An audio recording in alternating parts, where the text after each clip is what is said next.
From the boogie-down streets of Queens to a pile of beans, a new cup of piping hot Polish Italian Java.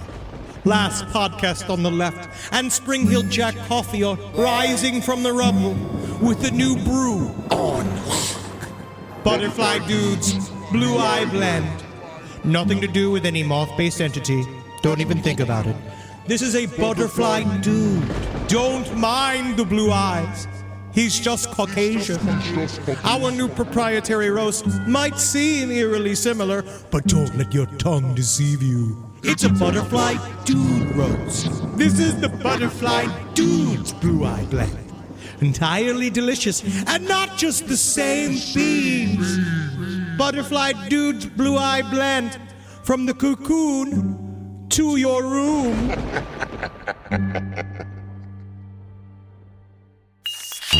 There's no place to escape to. This is the last podcast. On the left. That's when the cannibalism started. What was that?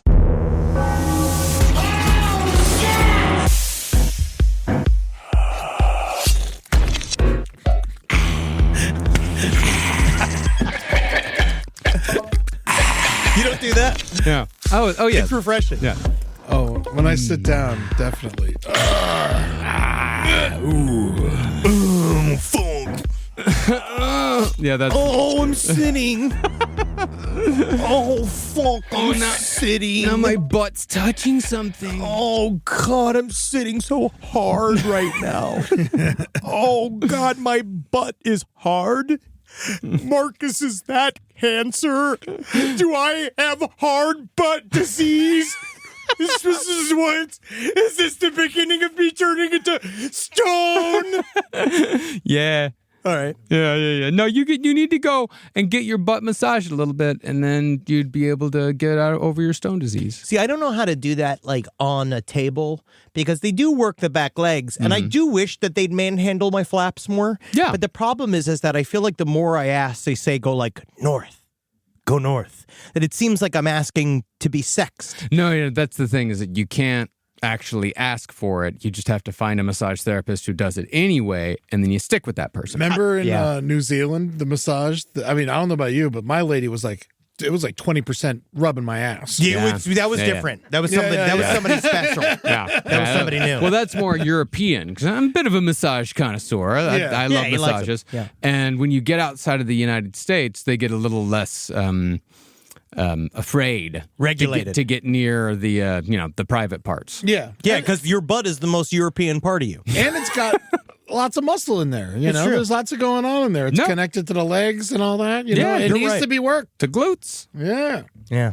Speaking of glutes, today's episode makes me long for the Catholic Church and the simple honesty of the leaders of the Catholic Church. Because you know what's nice about Catholic Church and their priests and their they know they're evil. Yeah. They act like it. Yeah. And they're super confident about it. Yeah. And they don't need to pretend to be humble because they got big hats covered with diamonds on them. Yeah. And they spend their fucking money. They're spending their money. They're not just sitting on it like a bunch of fucking Mormons are waiting for a quote-unquote rainy day, which is gonna kill the rest of us. And then they're gonna spend their money. Yeah. Buy your scepters. Buy your big hats. Buy bigger hats. Do it now, guys. Yeah. It's not coming. Jesus Christ is not coming back to America. It sucks here. Welcome to the last podcast on the left, ladies and gentlemen. My name is Marcus Parks. What? Really? Yeah.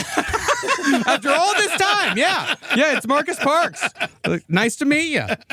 Here with Henry Zabrowski. I'm fucking angry today. Yeah. I'm angry. I'm full of it. I can't wait to come for these people and come on these people. Yeah. And I also want to say this whole series is going out to our ex-Mos. We love you. Love you. And our soon-to-be ex-Mos. I want to say, if you somehow found yourself here right now, this is your signal to get the living fuck out. Yeah, man. Ditch the backpack. Get a shirt with a color. You know, it's going to be a big day for you. Seriously, have a cup of coffee.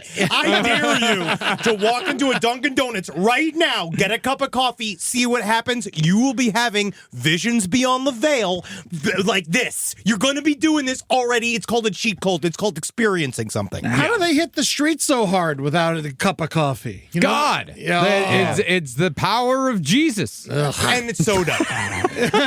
They love sugar. soda. They love sugar. And we also have the inquisitive Ed Larson. Now, what is Mormon? No, I know what it is. It's stupid. Correct. I just said also, again, up top, this is not going to be super friendly to the Mormon religion. No. But we love all of you still. But Yes. it's important for you to hear this because we've, just like with Scientology, we have seen the beginning of Mormonism, and now we are seeing what I just straight up call the middle of Mormonism. We are in the middle of Mormonism. Yeah. But that's very interesting because we get to see a religion grow up and turn into whatever evil form it's going to in front of our own eyes. Well, it's not like Mormonism started off as a paragon of fucking virtue. No, Like Marcus. if you go with the Mormonism series, like there was a lot of really horrible shit with Joseph Smith, with Brigham Young, the shit obsessed Brigham Young, if you remember. Oh, I do. You remember? I don't know if you know this, Ed, but Brigham Young, the guy who succeeded Joseph Smith, obsessed with shit. Oh, really? Yeah, talked about it all the time. Now you're getting me horny. You're the kind of guy. Now, correct me if I'm wrong. Now, Joseph Smith had his followers. He's walking across America, and he shows up to Salt Lake City, and he's like, this is Nirvana. Yeah, actually, I don't think Joseph Smith made it to Salt Lake City. That was Brigham Young. really? Brigham Young brought him over there, and then that was considered. If you do go across those salt flats, it is very interesting. It's very beautiful over there. The natural arches is extremely beautiful. I do see why they think that Zion would be there, but they were wrong. Yeah. It's interesting that they're so obsessed with the end of the world, and like that lake is evaporating, and the gases are going to kill all of them. It's almost like it's a feature and not a bug, and they can't wait for the rest of us to die. Well, why are we talking about Mormonism? It's because today we're going to be talking about the two biggest Mormons in true crime today, Chad Daybell and Lori Vallow. Chad Daybell and Lori Vallow were two self-styled Mormon end-times prophets who created and lived in a fantasy world in which they did personal battle with the forces of darkness on a daily basis. But in the pursuit of this personal war, Chad and Lori involved themselves in at least 4 murders.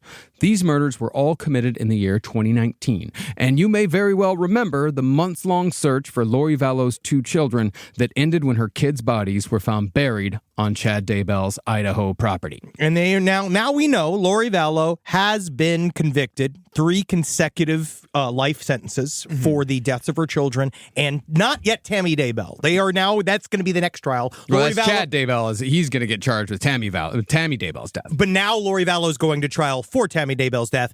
I And thought she's on trial for Charles Vallow's death. it's all fucking mixed in the Is it? It's all just Yeah. this shit. But Lori Vallow she's representing herself. So it is a wonderful. Currently, she is representing herself in her murder trial. Oh, wow. That's very impressive. And she is very certain she is correct. And Lori Vallow is probably one of the more frightening human beings we will cover on Last Podcast on the Left. Now, when they bury their children in Idaho, do you think they were just fertilizing their potatoes? Yes. Woo! Hey, man, that's why they get so big. Well, Chad and Lori were also involved with the murder of each other's spouses. Murders committed so they could be free to marry each other. This, however, is no simple tawdry tale of 2 middle-aged losers who erase their families so they can run off together unfettered, although that is certainly an element at play here. Mostly, the story of Chad and Lori is what happens when people let their fantasies take over their entire lives, encompassing their beliefs and worldview to such a point where they were able to snuff out the lives of their children and spouses with all the emotion we'd use in making a decision that might affect a karma score in a video game. Now, this tale is a very 21st century flavor of true crime story, because Chad Daybell and Lori Vallow were both Mormon media figures, albeit very niche ones, and neither one of them would have gained much traction if not for the internet.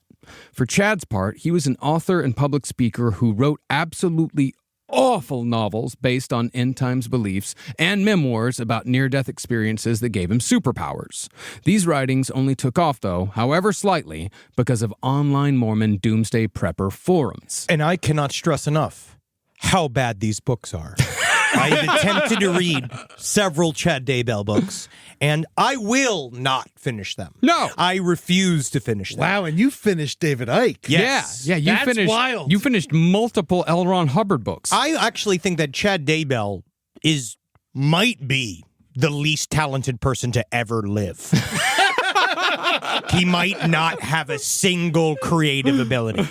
Lori Vallow, meanwhile, was one of our new media brethren.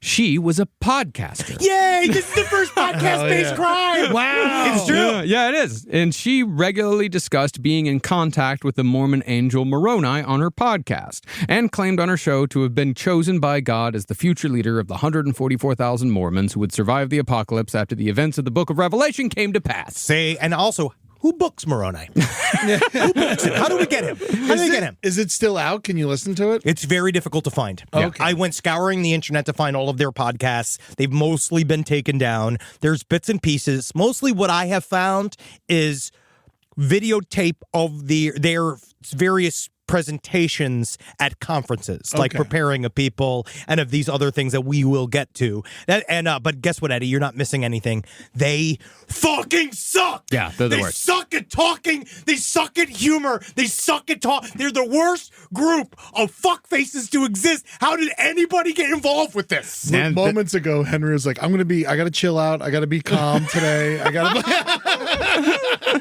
That's not even to mention how awful the producing is on the podcast. I mean, the sound quality is dog shit. Yeah. But also, I will bring up quickly one tiny little weird theology thing. Very quickly. Is that the 144,000 can be interpreted in different ways. There's one way, which was the Joseph Smith OG way, which is the idea that 144,000 people were what were going to be left, right? Yeah. But what these guys have interpreted as is in terms also their mentor interprets it as is the 144,000 are the generals and the captains of the Mormon army. That will live through the tribulations, and they will go and they will gather all of the Mormons that are left after everybody's fucking dead, and they will also have special powers. More man, more like less man. Yeah, you don't do this. It's more man because you get more powers. Now, I know we're hitting the M word a lot here, but from what I've seen of the media coverage, particularly the Netflix series Sins of My Mother, the central role Mormonism plays in the story is glossed over all too often. As one man who fell into Chad and Lori's sphere of influence put it, Chad Daybell and Lori Vallow basically turned Mormonism into a tabletop RPG, complete with weapons, magical powers, stats, and clear enemies to battle and defeat. Now, you're coming against RPGs. I'd play a Mormon RPG, but this is LARPing. Yeah, no, it is LARPing, but it's LARPing combined with RPGs. I mean, stats, you can't argue with stats, and you can't argue with magical powers. You're right, but it's the LARPing with the involved because it's crazy. It's so hard to just roll a natural 20 when you're trying to smother your children, because that's what you have to get. You have to roll a nat 20 so that you can properly sink them into the hole so that nobody can see. That makes a perfect flat lay. That's if you hit a critical success, that's huge. Yeah. But they're just doing it. Sorry, I fell asleep. As soon as tabletop games get involved. Yeah, you mentioned the words natural roll to Ed, and where do you go when we... Kaiser rolls. Yeah, they're great. That's all I was thinking put about. ham and cheese on them, a little mayo and mustard, maybe a pickle. Who knows? I love rolls. Unbelievable. Well, in a way, the world where Chad and Lori lived reminds me of how the ancient Greeks and Romans looked at existence, where gods and evil spirits were believed to influence and interact with daily life. Magic was considered real, and displeasing the gods was met with swift and harsh judgment. For example, Chad and Lori's most infamous belief was that the world was populated with 20,000 so-called zombies, people whose bodies had been overtaken and their souls bounced to limbo by dark spirits, and the only way to save these innocent souls was to literally kill the zombie. Now, the zombies were usually just a convenient way to otherize people who disagreed with Chad and Lori, or people who stood in their way. But when the fantasy took over completely, Chad and Lori used the zombie belief as justification for killing Lori's children and both of their spouses. Because that's what you don't understand, Marcus. They're not dead. You just call me Mirkus? Marcus. That's what you don't understand, Marcus. They're not dead.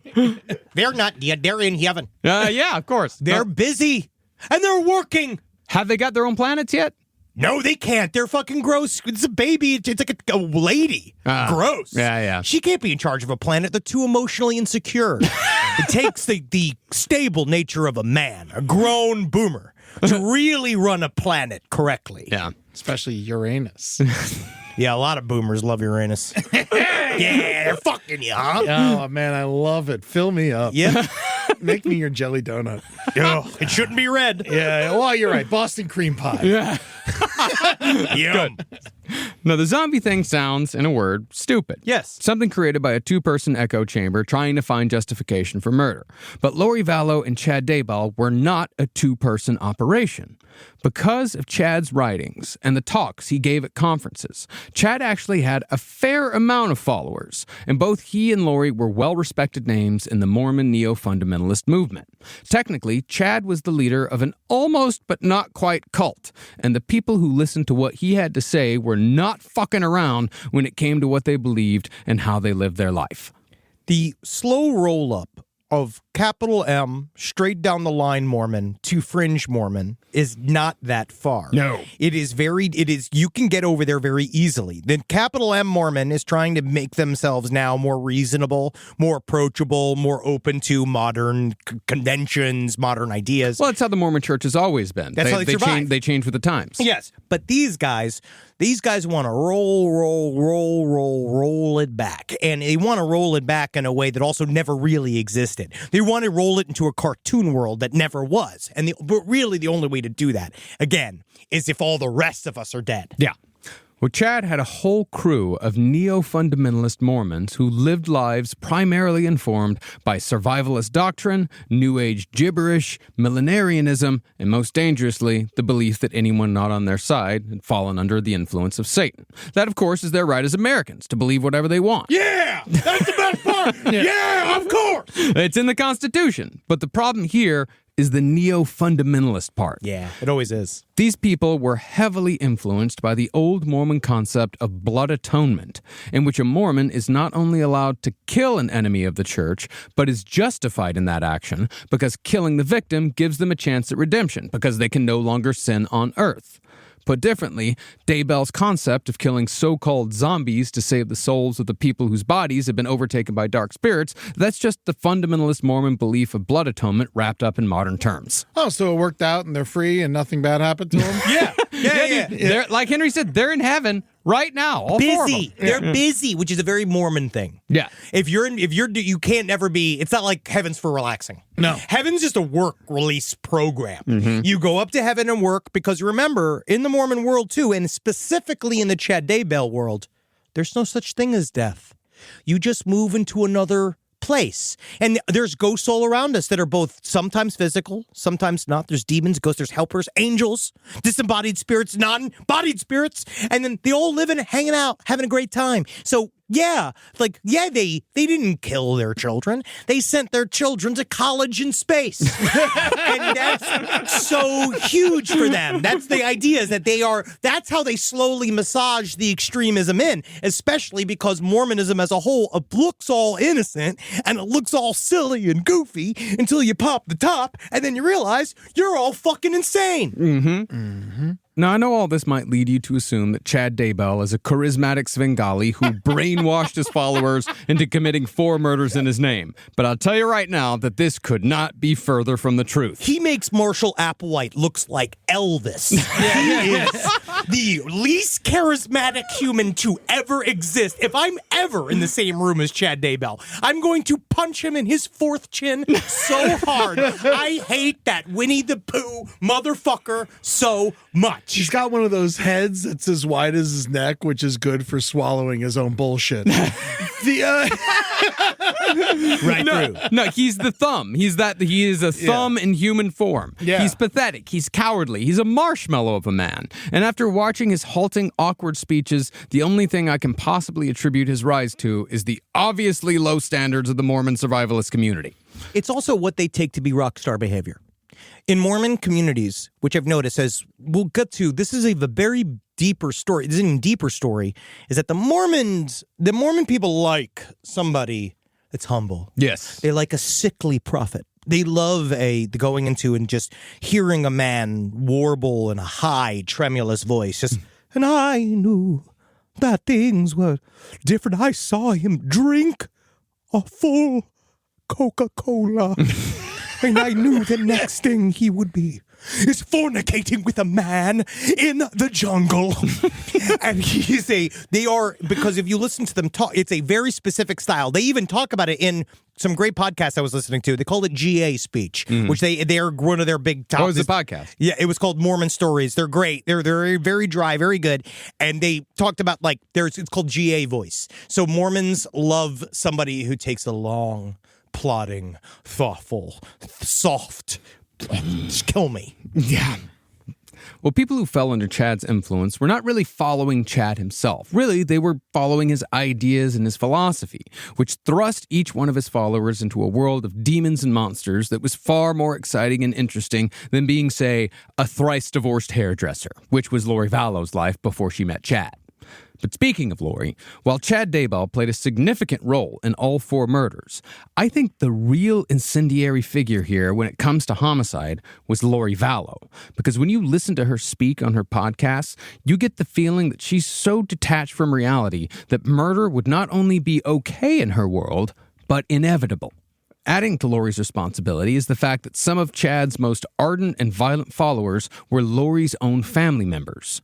Lori's brother in particular would play a key, if not leading role in the murder of both of Lori's children, murders that would ultimately lead the media to dub Lori Vallow the Doomsday Mom. Cute. Yeah. Yes. Better than Tot Mom. Yeah. I remember, Tot Mom was the worst. Yeah. Yeah. Doomsday Mom's fun. Yeah. Being like, I knew. Yeah, that's the Nancy Grace part of it. Yeah. Being like, when we get down to the final days, it will be between me and Lori Vallow in a two-time fall competition. I can't wait to see Nancy in there. But this is... It's not her whole family. We're gonna next episode. That's when we get to Lori Vallow. Yes, they've been prepping. They prepped her with the prep sauce from the very beginning. Both of them were prepped heavily. But before we get into the story, let's acknowledge our 2 sources for this series. First up, we've got When the Moon Turns to Blood by Leah Sotil, which is more of a context-based take that explores the whys of this case, informed by years of investigation of right-wing extremist groups. The other is The Doomsday Mother by John Glatt, which is more of an account of the day-by-day lives of Chad and Lori. It's very much a he said, she said book. But together, these 2 sources have given us a pretty damn good picture of what really went down behind the scenes during one of the most fascinating true crime stories of the modern age. And I would like to thank the research done at Hidden True Crime and Mormon Stories podcast there is if you want content, if you like a fucking hole to go down like I do, this is where you go. If you want to find the Chad Daybell, Lori Vallow sweet marrow, it is within these podcasts, and it is long. Each one is 6 hours long. There's so much information. You meet a lot of Lori's family. There's a lot to learn here, and there's a lot to unpack. Yeah, and we're going to do a fair amount of unpacking on this episode and on the next episode, but we're really going to try our hardest to not get lost in the sauce here, because, that is sort of a feature, not a bug, in the Mormon religion. There's just layer after layer after layer after layer. And secret layers. Then you get to the secret layers. Then you get to the code words. Then you get to the stuff that doesn't mean what they say it means.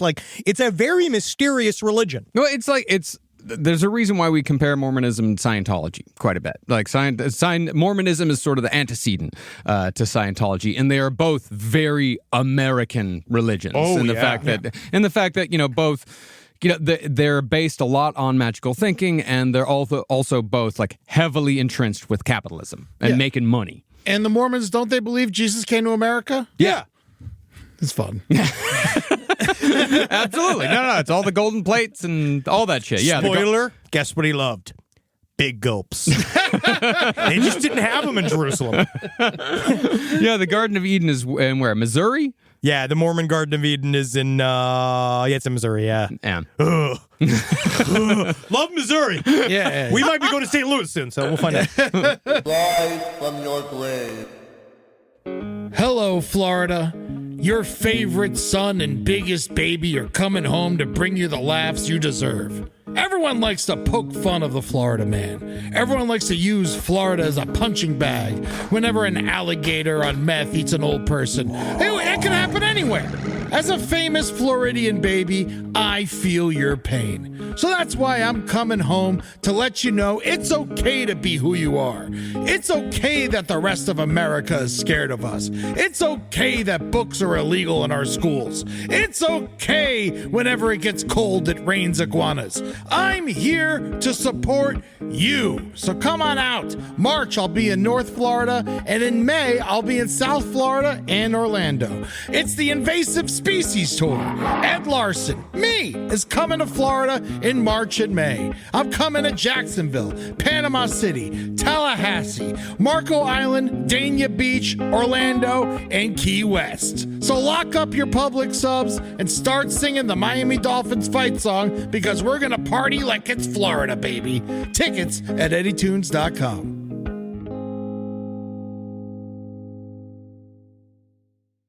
Now, to really understand how Chad and Lori got to the point where they could commit the murders of 4 family members without feeling an ounce of guilt, we've got to understand Chad Daybell and the decades-long slow burn that led to the creation of his worldview. So Chad Daybell was born in 1968 in the small town of Springville, Utah. Technically, Chad's Gen X, not Boomer. Well, yeah. We know this. We know. This is different. This is. I was talking about the GA guys. This is different. No.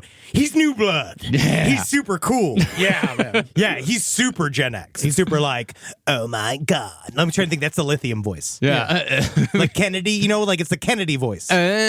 Like you know what I that? mean? Hot girl, hot Gen X girl voice. Hey, we're here to listen to alternative music. Like that. Just made me cum my pants. Yeah, he's part of the caffeine-free Pepsi generation. Well, founded by followers of Brigham Young, Springville's population of 35,000 people is 80% Mormon and boasts not only 18 Mormon churches, but a drive-through soda shop that sells dozens of sugary beverages, all, of course, without caffeine. And I'll always remember when I was an infant child, the first thing I had to do was wipe all that terrible vagina residue off of me, because the stink of sin was all over my infant body. The slime of filth inside of my mother's cavern covered me with such sin that even at that moment I wish I could burst into flames. I'll have a Diet Coke, please. I mean, 18 churches in a town of 35,000 people. That's incredible. It's overkill. But I don't know. I grew up in a town of like 350 people, and we had, I think, 7 churches. Yeah, because you have to. I guess it's covering all of the bases. Yeah. You had the Baptist Church, Methodist Church, Church of Christ, Foursquare, so on and so forth. Yeah. But these are just Mormon churches. These are all Mormon churches. Yeah. Do they have normal churches too? They Most might have, likely. Yeah, they might have 1 or 2, because it's 80% Mormon. I wouldn't imagine the other 20% are Satanists. No, Man, that'd be awesome, though. Yes. that'd be a good way. I think that is equal. 20%. That is what Salt Lake City is. It really is. If you spend more time in Salt Lake City, it's like that alt community is fucking wild. They drink blood. Yeah. No, there's this record store that I go to every time I go to Salt Lake City, and like their logo is like lamb chop, like as Baphomet. Yeah, they know what to do. Now, according to his memoirs, Chad Daybell is simply the next in a long line of Mormons who began their association with the Church of Jesus Christ of Latter-day Saints, a.k.a. the LDS, way back in the 1840s. According to the story, Chad's ancestor, Finity Daybell, it's the worst fucking name I've ever heard in my life. You also be prepared for the avalanche of terrible names in this entire fucking story. They all have the worst names. It's like Braxton and Fennec and like Tabula Turner and Sky. Yeah, they're worse shit. It's awful Mormon names. Well, Finity Daybell saved a nephew of Mormonism founder Joseph Smith from a crowd who had begun throwing eggs at Smith's nephew while he was publicly preaching. Happens a lot to Mormons. Not anymore. Too expensive. Eddie. They like to save money. Eddie. Also, Mormons have been fined for like 100 years now. Well, after saving Smith's nephew, the Daybells became a fairly established Utah Mormon family. But when it came to shaping Chad's worldview, his lineage, like many fundamentalist Mormons, was full of stories of the supernatural. That's because Mormons are amongst the top when it comes to religions that claim personal encounters with gods and ghosts. Maybe it's because their founder was a grave robber and a wizard. Yeah, he was. That's actually Joseph Smith before he was a spiritual leader. That's kind of how he got his start, is that he would rob indigenous grave mounds in upstate New York and sell the treasure. He had magical, I believe, yes. But I don't know about the wizard part. Yeah, well, he said he was. He also said he was a wizard at the same time. He used seeing stones. He actually used chaos magic and like left-hand magic properties as a young man, and it's one of those things, same thing as the secret sauce of Scientology, which is the OTO structure. Like, it is the same thing. All of that wiggity stuff that they happen to be quote-unquote against, all that Harry Potter shit, that's what started them all. Yeah, the bland wizard. Yeah. Yeah. And the seeing stones that Joseph Smith used, and the golden plates and all the accoutrement, that's partly why Mormons and New Agers touch tips quite a bit. We're going to get into that as the series goes on.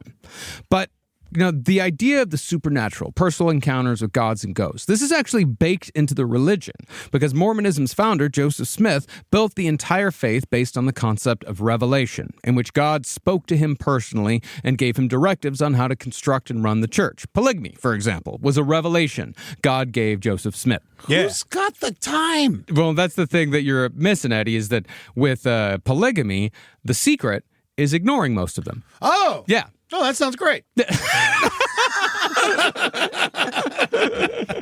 But the power of revelation did not die with Joseph Smith, and every church leader from Brigham Young to the current president of the Mormon Church has claimed the power of revelation in order to shape the LDS Church to move with the times. For instance, revelation took polygamy out of the Mormon equation so Utah could join the United States, and revelation allowed black people to join the Mormon Church after the Civil Rights Movement, although God certainly dragged his feet on that one by waiting until 1978 to make it so. I can't do everything at once. Yes. I'm only the most powerful, omniscient, prescient entity born at the beginning of the universe. Yes, and in 1978, he said, "Let them dance." That's all I can do. That's the best I can do. Do you know how long it takes to build a planet for each one of these fucking Mormons? I'll tell you. Instantly. I do it very, very quickly, and I don't really think about it afterwards. Honestly, you're cutting into my executive time. But that's all to say that Mormons are primed to believe that God can speak to them at any moment, just like he spoke to Joseph Smith and the dozens of prophets who came after. This is why so many cults spring from Mormonism, because people like Chad Daybell can suddenly say God is telling him to go his own way, just like God told Joseph Smith to go his own way. I got a sign the other day when I heard that it was this, I couldn't even believe it. It even just said it on the radio. Go your own way. And I just go your own way. I'm gonna go your own way. I'm sorry I'm singing. I know that's prideful. Even God's like, hey, why don't you get out of here? Hey, Leave. you suck. You know that? Well, what revelation means is that Mormon cults can basically ignore anything the church has said after Joseph Smith died in 1844. They can go back to the beginning by saying that all the subsequent revelations that came after Smith's death are false, and only the new cult's leader has the true line to God. I mean, mostly these Mormon cults cut it off after Brigham Young, because Brigham Young brought them to Salt Lake City and, expanded the cosmology considerably. But yeah, usually after Brigham Young, that's when they're like, well, everything went to shit after that. Well, I did speak with Brigham Young. The problem is that I lost my original plan and I had to change my number. So difficult nowadays. It's so easy to switch, especially with Mint Mobile. Yes, I am God and I am here. I'm doing an advertisement for Mint Mobile because I chose Ryan Reynolds, and Ryan Reynolds will be your leader. He will cull. He will strike down various races because of my strength with the strength of God himself and Mint Mobile's ability to save you money. But when you believe that God can speak to you and give you direction, and I mean speak to you directly inside your head, tell you to turn left, turn right, it tends to warp your worldview. And Chad Daybell claimed that from a young age, a supernatural power that he called the Voice would give him direct guidance. So Michael Bublé's in his head? No wonder he killed his family. Michael Bublé, Lionel Richie. Oh my God, crazy. X-Tina's there. What do you say, X-Tina? I say, show them titties and get out there, Mr. Man. Well, let me ask Lionel Richie. Well, when it came to Chad's first experiences with the Voice, he wrote in one of his memoirs that when he was 13, he saw a honeybee fluttering around, and he decided to smash it with his shoe. Mad with power, Chad began killing all the bees he could see until he had killed 120 bees. Have you ever tried to kill a bee? It's hard. With your shoe? Impossible. The other bees attack you. Chad Daybell is a fucking liar. He's never stepped on a bee. He's never done a goddamn thing. I mean, what a loon. I mean, I kill a bunch of bees. I never count them. Yeah, it's hard to do. I know. That's what always jumped out at me is that, like, Exactly. I killed 120 bees. I just want to make sure I can put it down in my journal. 1, 2, ouch, ow, ow, hey, ow, 3, ow, 4, ow, 5, yeah, ooh, ah, 6, 7, 8. Suddenly, Just though. like coming. Hurry, my thing all swollen. That's what it looks like that. Yeah. I was talking to X-Tina today, and she said a bunch of crazy shit about me killing bees. Should have done that. Well, suddenly, though, once Chad reached 120 bees, 120 bees. he heard a voice telling him to stop. A voice that Chad was sure was either an angel or God himself speaking directly to him. No matter which one it was, though, Chad stopped killing the bees, and he claimed that the voice became a constant presence throughout his life from that point on, and is presumably still speaking to him in his prison cell today. Yeah, it's saying stuff like, Hey, you know, we could get a pack of cigarettes if you just touch that man's penis. And then we can use the cigarettes to get a law book, and then I can use that law book to rip out the pages and make a little fire inside of my prison cell and make s'mores. And all I have to do is have sex with that man. Well, sometimes... You're right. Yes, what you gotta do. Thanks, X-Tina. Yeah, it's me, X-Tina. I'm sorry. No, it's great. You're doing your own act. Yep. Yeah, it's good, yeah. Sorry. Well, sometimes the voice whispered, sometimes it shouted, sometimes it urged, sometimes it scolded, and sometimes it had specific directions or commands. But Chad wrote in his memoir that he trusted the voice implicitly and never disobeyed it. It definitely wasn't his own thoughts. No, it's definitely not just thoughts, his internal monologue telling him to do things. What was the last thing your internal monologue told you to do that you said no? Succeed. And I said, no, I gotta leave room for others. Mine told me to burn down the Zanku chicken who didn't put chicken on my salad. And I am still I angry. am so mad about this. It's called, in the name of the restaurant, Zanku chicken. and the idea that you would sell a salad and not put it should be difficult to remove the chicken. But I calmed myself. I did not listen to my voices. That's good. Yeah. That's very, And very good. my voices made me yell at Eddie about it. Yeah. But I took some of our ham and I tore it up and I put it on my salad and made it worse. And that's how you do it. That's how you strive to be a better person. So it was so sad watching him rip up the sheets of ham to put it on his salad. It's been like, it's the only thing that makes it edible. No, Chad Daybell. Despite him being a quiet individual, he was a reasonably popular student once he reached high school. He'd also become a committed member of the LDS Church, having had his spiritual awakening in 9th grade while reading the Book of Mormon in his bedroom. Boing! The only thing that set Chad apart was his summer job working for the Springville City Parks Department as a grave digger. This was a profession he'd continue for many years, and eventually used to his advantage when his beliefs led him to situations in which digging illegal graves became a part of his spiritual journey.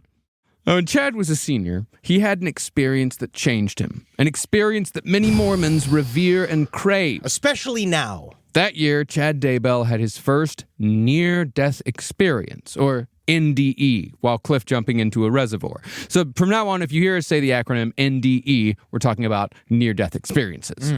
Chad said that when he jumped off the cliff and hit the water, he had a sharp shock throughout his whole body, and he believed he'd broken his neck. He then realized that his spirit was leaving his body through the top of his head, but had gotten stuck in his skull. Once his spirit got stymied, Chad drifted beyond the veil. Wow. So wet. Wow. There's fish and there's coral and seaweed here in heaven. He crossed over from life into death, where he heard a deep, rich synthesizer melody and felt a soothing warmth all over him. You felt across the avenue, do-do-do-do, up the sun is shining right on you, shining right on you. Do you think the warmth that he felt was his own urine? Probably. I'm peeing. Quite suddenly, though, he was yanked back into his body. But he claimed, as many Mormons do, that his near-death experience ripped open his so-called personal veil, and it never closed again. And the opening of this veil gave Chad magical powers. So this is one thing I also want to remind everyone, that I have to remind myself, is that every person in this story is a Mormon. So they have not experienced a heck of a lot. And so I realized that this moment is that he had the breath knocked out of him. Mm-hmm. He did not die. He just was shocked by having never experiencing a single thing. Mm-hmm. And then his buddies making him jump off a cliff, because that's what he said. He's like, I had a bunch of prankster friends, and they thought it would be a real right scenario of hilarity if I were to jump. And I said, well, you can't pay me to be up there, but next thing I know, I'm up there. And it's the way he talks about how he falls, because then he sees his grandfather, and his grandfather downloads all this information into his head. His grandfather shows him all the books he's going to write. Mm-hmm. And he's like, these are all the books you're going to write. Enjoy yourself, because you're the most talented Chad I've met since, I don't know, since I, as your grandfather, blew my brains out. Now, for some Mormons, near-death experiences are massive deals, because if you go beyond the veil of death and come into contact with God himself, you can come away with special powers other Mormons don't have, like the ability to actually see into the future and witness the second coming of Christ. Most important amongst the powers an NDE can give you, though, and especially when it comes to our story, is the gift of discernment. Certain Mormons who go beyond the veil are believed to come back with the ability to tell if a person is good or evil just by looking at them. And they also get the ability to tell the difference between a lie and the truth. Well, the gift of discernment really supposed to be a power of the authorities of Mormonism. So yes. If you get what you call the second anointment, which is the super secret thing inside of Mormonism, so you get the second anointment, which means you're super extra holy, and you might be one of the 144,000. And you get superpowers when you get a second anointment. And that's the gift of discernment. And the gift of discernment is extremely important in this story. Yeah. Because it makes everything concrete reality in the Mormon world. As soon as someone on the board of Mormonism says, this is true, this is a part of capital M Mormonism, it is then concrete reality. And they are literalists. Everybody that is in the Mormon religion believes in the actual words of the Bible. They don't think it's metaphor. They think it's literal. So this is the same. They are being told that you can now do this. You have superpowers now that you have done this thing. Yeah, and what happens a lot with Mormons as well is that they find a way around it, because the establishment will say, like, no, we're the only ones that are allowed to do this. But eventually the rank and file find a way around that, and near-death experiences were how the rank and file found their way around the gift of discernment. Like, you don't have to wait for a second anointment. You don't have to be a person up top. You can have a near-death experience, and that's how you can get the gift of discernment. See, when you say near-death experience or NDE, I hear CTE. Brain damage. Yeah. Which we all know makes you super peaceful and rational. I'd like to call it the Benoitization of society. Now, Chad claimed that when he went beyond the veil during his near-death experience, the gift of discernment was bestowed upon him. This is the gift Chad would later use to deem who is and who isn't a zombie, which would be central to the belief system Chad sold to Lori Vallow and his other followers. But the thing about Chad Daybell is that he is an entirely unoriginal creation. He's a patchwork man.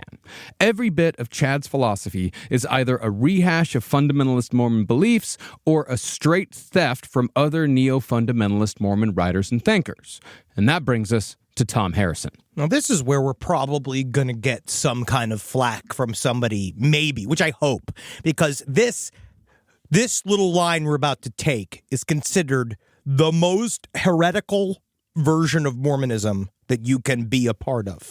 Like, this here is what I call the Mormon deep state that we are kind of stumbling upon. I'm going to explain that more through the series. But Tom Harrison is a shyster, a fucking con man, and an absolute piece of shit. And I do think that at some point, like, who knows? They are. We're gonna see what happens once we start talking about this. He's dead, though, right? No. Very much still alive, very much still important in the Mormon Church. Well, in 2012, Tom Harrison was the subject of a book called Visions of Glory, a book that is key to the modern near-death experience world. Working with an author, Harrison outlined no less than 4 near-death experiences that occurred over the course of his life. And through these NDEs, Harrison had apocalyptic revelations in addition to gaining magical powers and secret knowledge. There is a distinct difference between the other Mormon NDE literature. So there's a whole subgenre of Mormon NDE literature. It's massive. It's huge. But everybody else up to this point, when they wrote one of these books, they wrote them in a kind of cushy way. It was very much like, there's a heaven and it's nice and you'll meet your relatives and your ancestors and normally they were very positive and very fluffy and kind of garbage, truly garbage. They're all garbage. Visions of Glory is the most garbage.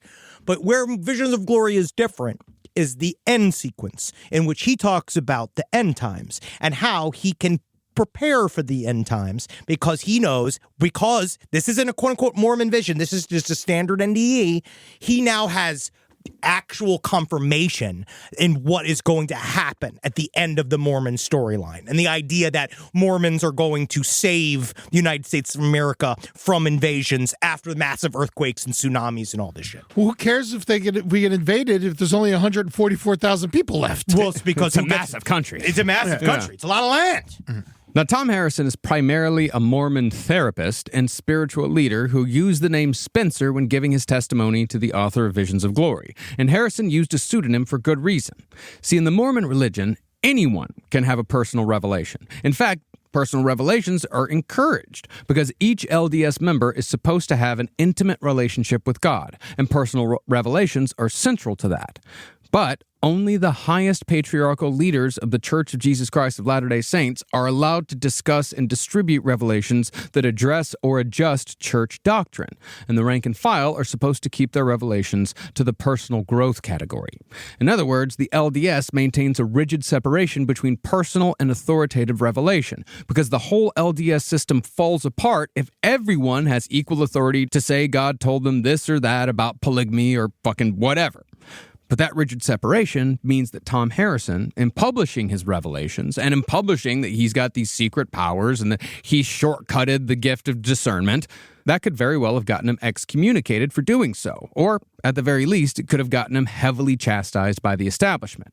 The only reasons why Tom Harrison is still in good standing in the LDS Church is because, 1, he comes from a very powerful Salt Lake City family, and 2, his book got the blessing of a high-ranking LDS apostle, a member of the Quorum of 12. Ooh. See, these guys are, I mean it, if you want to be honest, if you want to wipe out most of the governing body of Mormonism, I think a couple of well-placed air horns will surprise them to the point where their skin will fall off. The president of Mormonism right now, Russell M. Nelson, is 100 years old. Yes. He is looking like he's not going anywhere. He looks like Dan Aykroyd from Nothing But Trouble. He is turning into a urinal cake.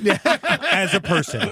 But this is also, it's a slightly even more complicated than this, because Tom Harrison was pulled aside. So Tom Harrison's... Yeah, of course it's more complicated. I'm just trying to simplify it. You're the best. Tom Harrison, he was in charge. So this isn't a 9-hour series. I want this to be. It will not stop. Tom Harrison started as a man who was a therapist for children who've experienced sexual trauma.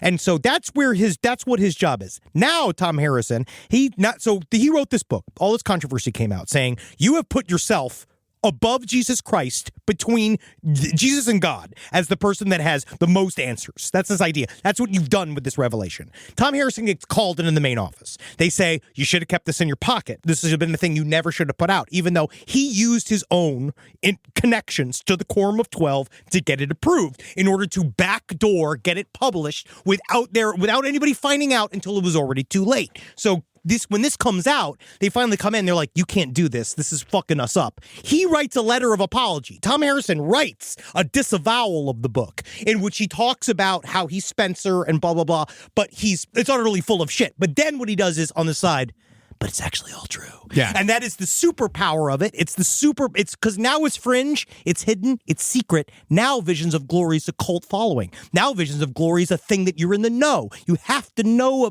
a secret about it, and that's what gives it extra funky juice. Rise from your grave.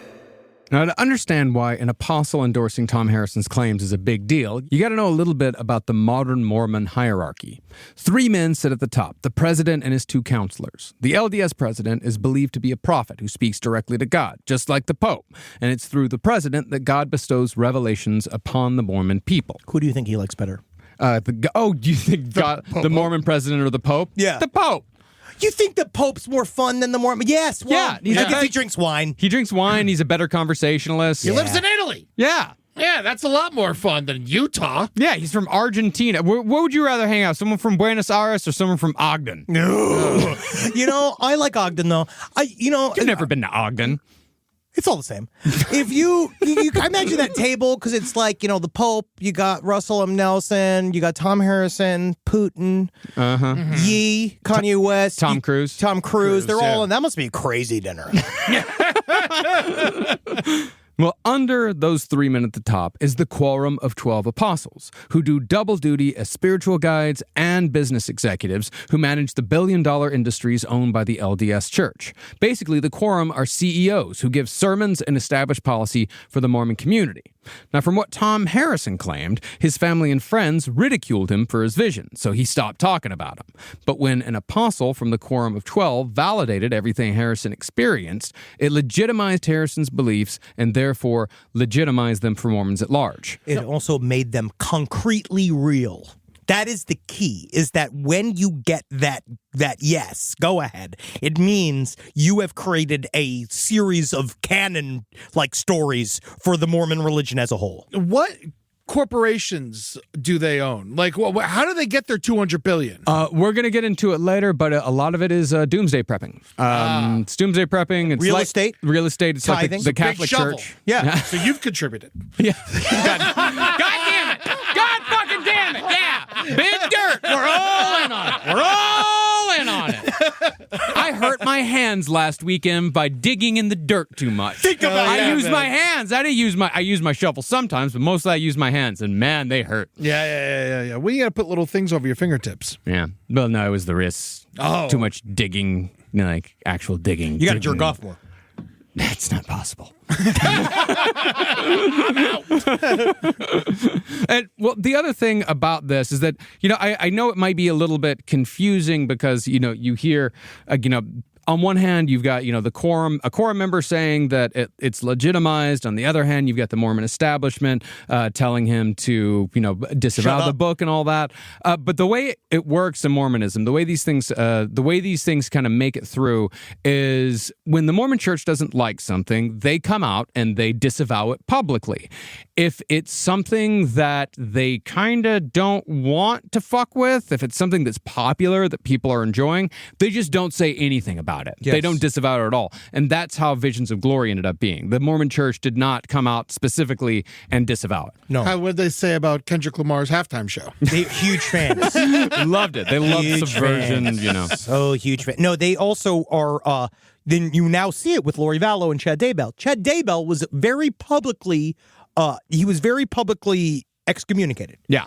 But Lori Vallow has not been yet because they don't want it to go back to her anymore. Chad Daybell, they feel a little bit of sense of responsibility for, but Lori Vallow, still the more dangerous, the truly more dangerous one. Oh, yeah. They just don't even want to mention. They just think, again, there's something about the Mormon humble arrogance that fills me with such a powerful rage. Yeah. Where it's like, because that's what this is. It's, we're better than Visions of Glory. Nobody cares about Visions of Glory. We're not going to let, meanwhile, Visions of Glory eventually will be known as the Turner Diaries for the Mormons. Yeah. It will be known as a book that creates radicalized murder cults. It is going to happen again. It already is. It's happening with Jody Hildebrandt. It happened with Tim Ballard. It is happening. It is happening. It's real.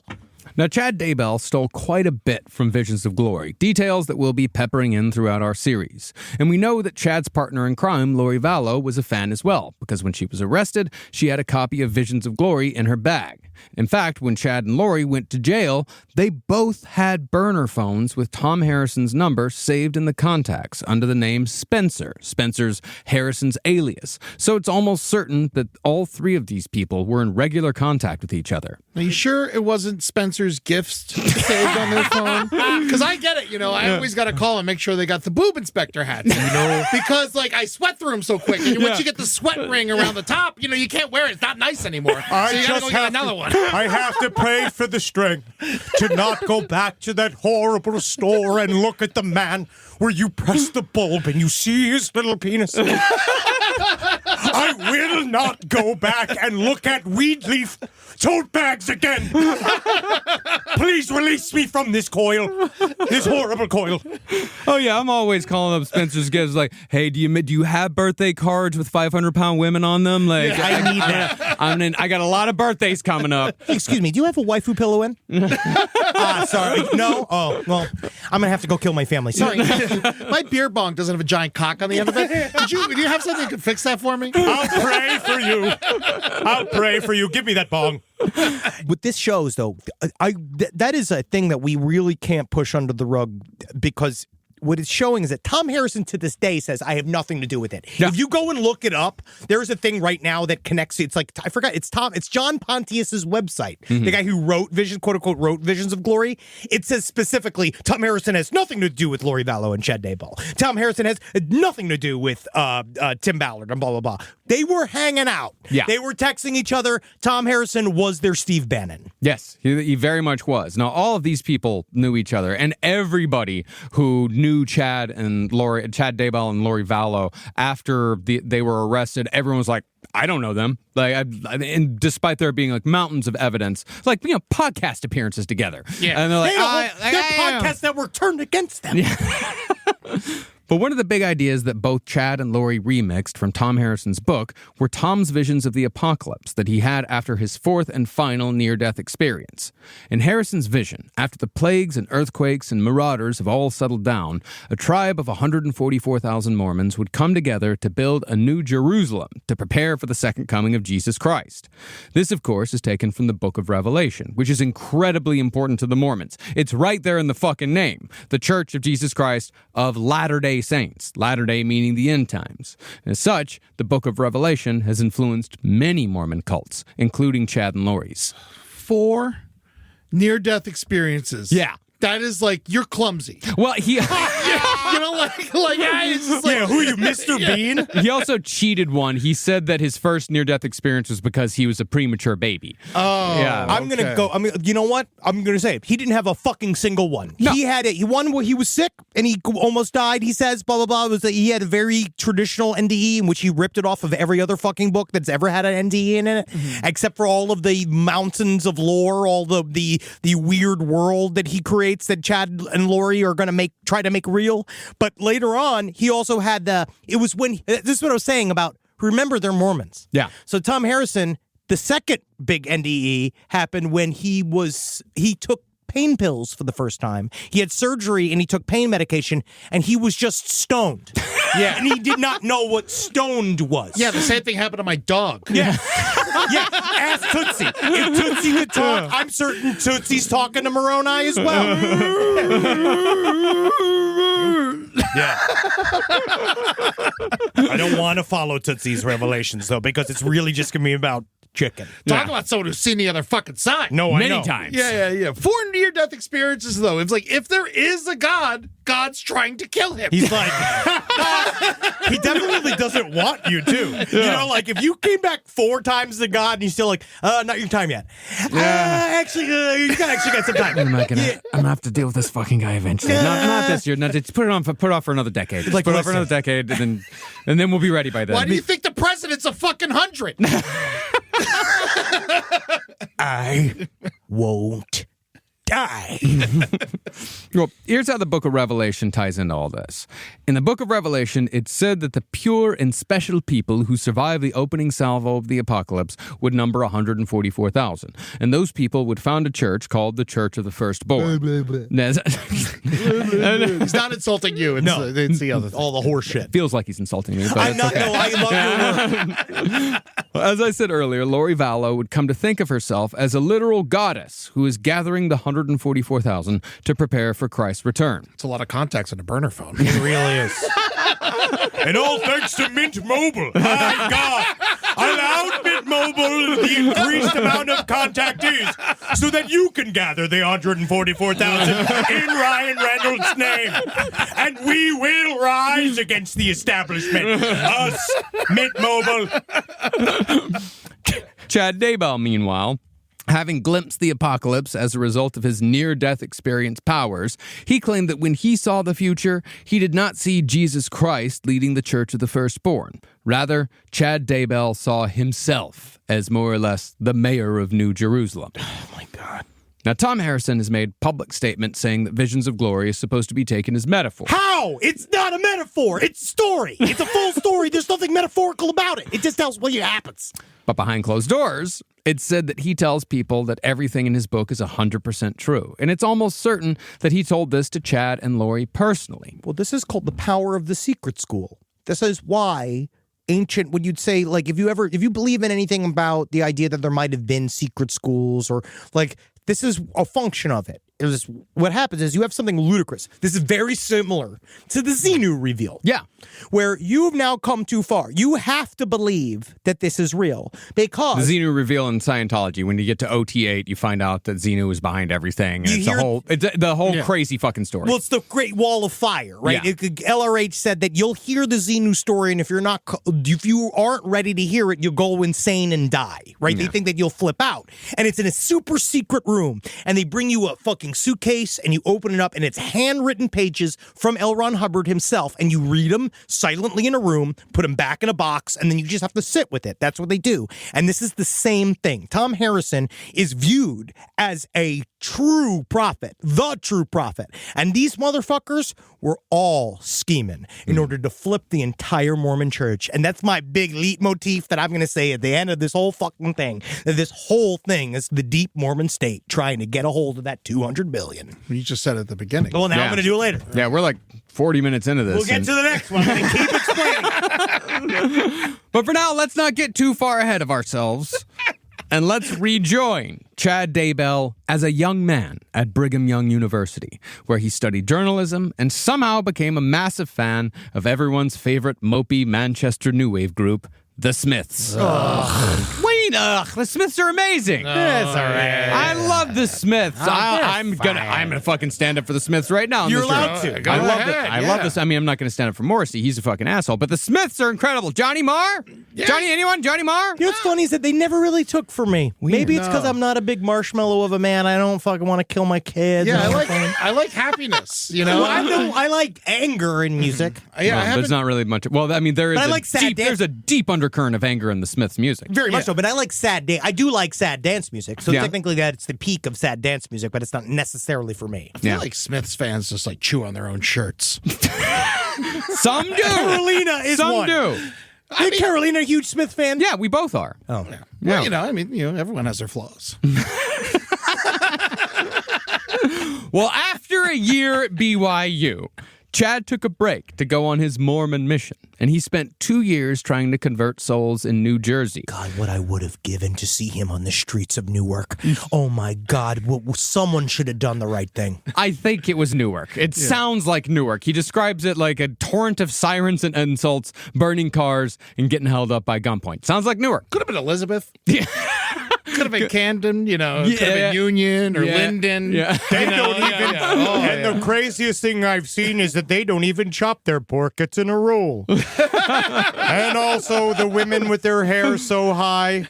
It would be closer to God if I couldn't see their nipples. And oh, Lord, I love the dump. I know, sir, I know you're lighting that tire on fire, but have you ever thought about Jesus? Yeah, dude. Yeah, man. Yeah, dude. Come here, man. Let me show you, dude. Please don't throw that shopping cart in that pool, sir. The airport. Well, Chad's experience, like the experiences many Mormon missionaries have when they leave the sheltered worlds they're raised in, this only confirmed his biases about the outside world, that we're all a bunch of fucking animals living in the absence of God. Nevertheless, Chad reportedly set baptism records in New Jersey, not because he was charismatic, but because it was said that his calm, quiet demeanor comforted people and put them at ease. Ugh. And that's a very important part of Chad Daybell's personality, like how he was able to bring people in. He is the polar opposite of like a Charles Manson or a Jim Jones. Like it's this bringing people in with calmness, more like a Marshall Applewhite. I fucking hate him. I know you do. I fucking hate the style. Mm-hmm. I hate everything about him. The slow, the bring in, come on. Because I just watched an hour-long talk with him talking at a antique store where he's talking about his books. And that motherfucker he's so non-magnetic. He's the least magnetic human I've ever seen. Yeah. Yeah, he doesn't even make eye contact with the audience. No, he's a big, punchy piece of fucking shit. Yeah. But it was also in New Jersey that Chad said, get it all out now. I know, it's hard. You can't do this for 6 hours. I will. But it was also in New Jersey that Chad supposedly realized that his near-death experience while cliff diving a couple years earlier had given him the power to discern between good and evil ghosts. And that ended up being the first of many superpowers he would claim. At first, when you meet Beetlejuice, you are charmed by him. But eventually, that is a deal that you will regret. Because Beetlejuice is difficult to remove. He made me laugh. What about Casper? You ever come across Casper? Casper is, to be honest, is a pervert. He tried to make a Casper.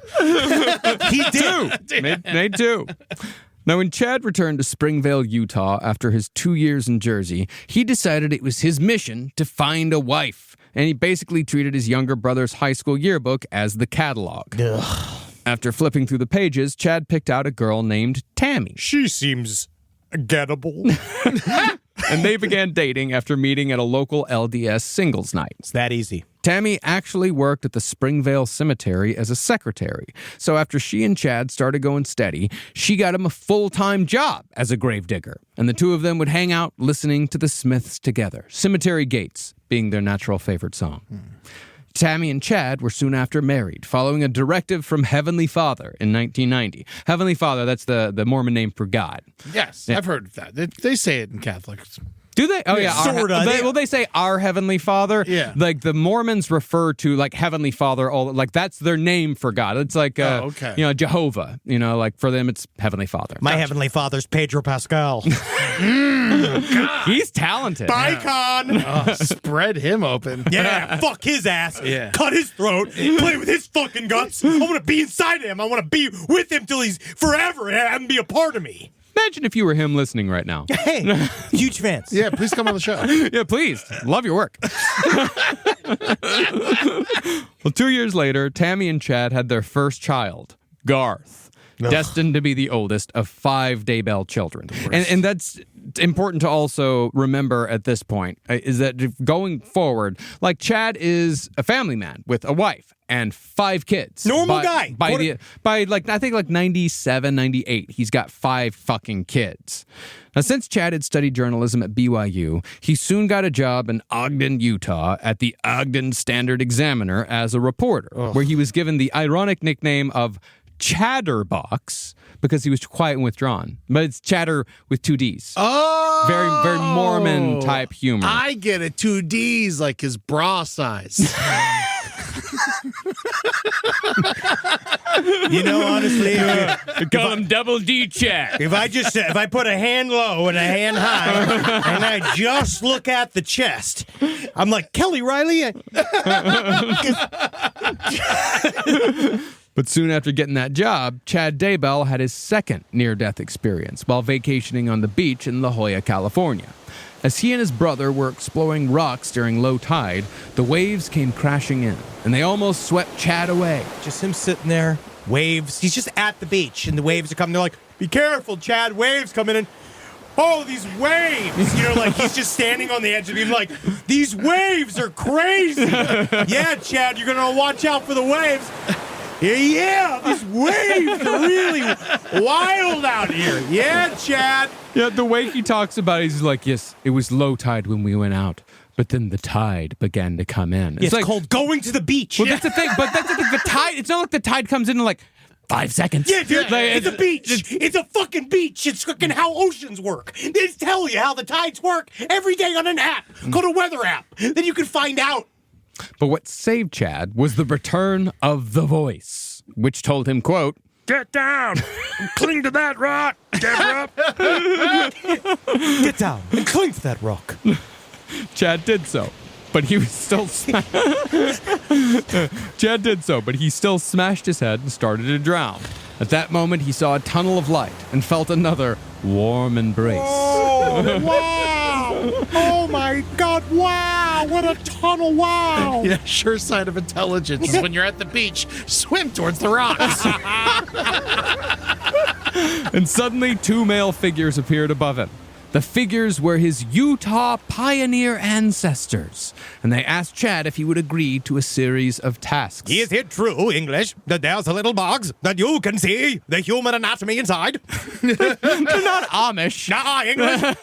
Yeah, you'll say it. Tell me I've heard of this thing. It's called gum. Forever food. Food that doesn't disappear.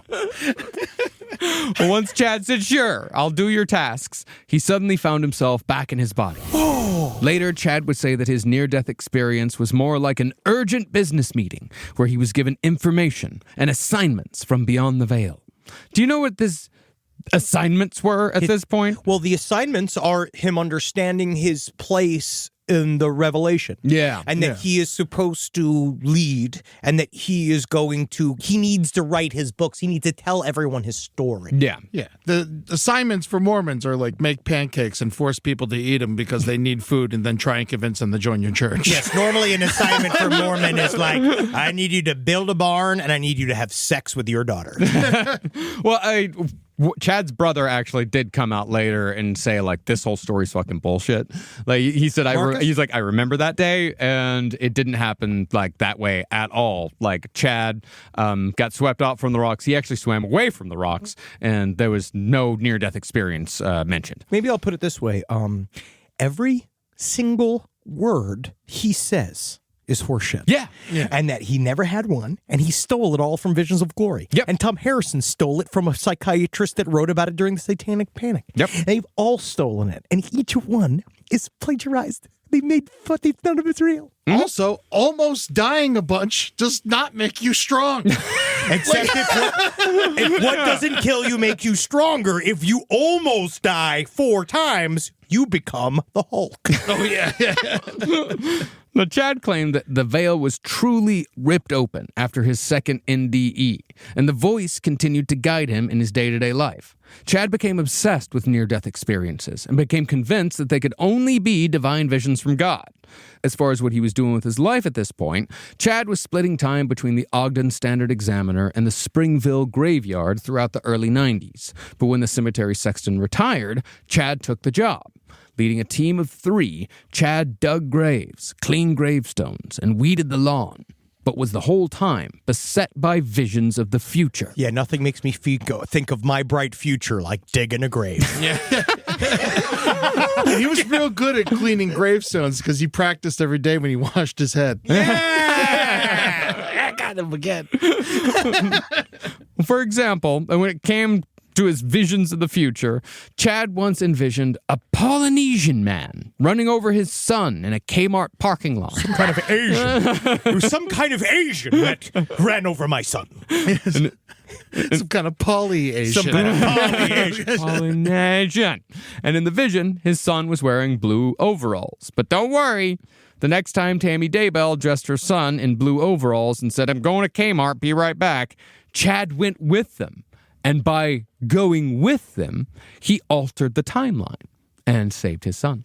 What's important here, too, is the grooming of Tammy Daybell. So Tammy Daybell is a normal, quote-unquote, normal Mormon wife. Sure. So during this time period, she is watching Chad change. And she, I imagine, like many people, at first is like, oh, she did support the visions. She supported a little bit of this. But it's becoming more and more real. He's making it more and more a part of their day-to-day, saying, my visions are saying we should get McDonald's. And my visions are, like, he's saying stuff like this, where they're all like, all right, and they go do it. So you get used to it. Now, after having visions for a while, Chad was given a new direction by his disembodied voice. A direction that ostensibly revealed why Chad was having visions in the first place. Quite suddenly, the voice told Chad, It's time to write your books, Deborah. and with that, Chad Daybell began his career as an absolutely god-awful novelist. I know he killed Lori's kids, and he probably killed his wife, and he probably helped kill a couple other people, but his biggest crime is his writing. It's awful. It's god-fucking awful. He is awful. Chad began with a trilogy, Errand for Emma, Escape to Zion, and Doug's Dilemma. Oh, Doug's Dilemma sounds like he can't decide which dick to sit on. This trilogy imagined Chad's 3-year-old daughter as a teenager, traveling back in time to 1868 to solve the mystery of her LDS family history. Chad's publishing house, by the way, was the same that would later publish Tom Harrison's Visions of Glory. But as bad as Chad's books were, they were an incredibly important step in his spiritual evolution. See, Chad claimed that these books were inspired by his visions, and he had a scene in his book Escape to Zion in which the World Trade Center was burning. Escape to Zion, however, was published in September of 2000. Whoa! Yeah, of course, there'd already been one attack on the World Trade Center by that point. Yeah, it's also a very famous landmark, and it would seem like a really good way to show that society is falling apart, as if you kind of illustrate like a famous thing like that, or the Eiffel Tower, or the Towers of Pishon, like burning down. Yeah, but when 9/11 occurred, almost exactly a year after his book was published, Chad came to believe that his visions were truths sent by God. And if that vision came true, along with the Kmart vision and all the other things, all the other coincidences that were coming true in his life, then that must mean that Chad's visions of the apocalypse were going to come true as well. Either that or he was in on it, bro. Yeah, dude. Where was what? He could be in on it. Was he in Tampa? Yeah. Where was he? Yeah. Ogden. Fuck. Everyone knows that's where they trained. But as it would be with Tom Harrison, it was only a matter of time before Chad Daybell ran afoul of the Mormon establishment, and he hit a significant roadblock with his novel Chasing Paradise. See, one of the biggest LDS bookstores, Deseret Books, was refusing to promote Chasing Paradise because it had an extremely goofy scene in which a warrior angel drop-kicked someone through a wall. He uses the term drop kicks in a book like he's 13 years old. Like, that's how someone describes, like, I like a drop kick. I think a drop kick's really fun. I freaking love a drop kick. We all do. Yeah, but they're supposed to be in, like, Sylvester Stallone movies. Yes. Yeah. Well, Deseret claimed the segment was too irreverent, so Chad got irate, took it personally, and came to believe he was being silenced. And I took that personally. And I drop kicked the man at Deseret Books. And I showed him I didn't do any of that. No, I'm a I liar. can't. I can't make my legs parallel in the sky. I can't do it when I'm sitting down. Or as you can see, my fupa goes over my dick and balls between my main thighs, leaving my legs at a permanent V. Now, really, Deseret Books was just looking for a reason to stop carrying Chad's novels because they were badly written and didn't sell. By Chad's own admission, his writing is terrible, rife with cliches, plot holes, and extraneous punctuation. But he insists that his failings are something the reader just has to, quote, glide past to reach the ideas and messages contained within his stories. That's not how books work. Yeah. You have to like all of it. Yeah. And have an editor. Yeah, that is true. He did, but it was not a good one. Yeah. But spurned by his so-called banning from Deseret Books, Chad decided to start his own publishing company called Spring Creek with his wife Tammy. And in addition to Chad's novels, they began publishing authors whose specialty was near-death experiences. Now, Chad believed that his experience beyond the veil gave him the power to tell whose near-death experiences were real and whose were fake. And he decided that a woman named Suzanne Freeman had the goods. Over the course of 3 books called Led by the Hand of Christ, Through the Window of Life, and The Spirit of Liberty, author Suzanne Freeman claimed that during a hospitalization, she had a near-death experience where she met Jesus, who gave her a tour of the afterlife and introduced her to the Virgin Mary. Let me show you around.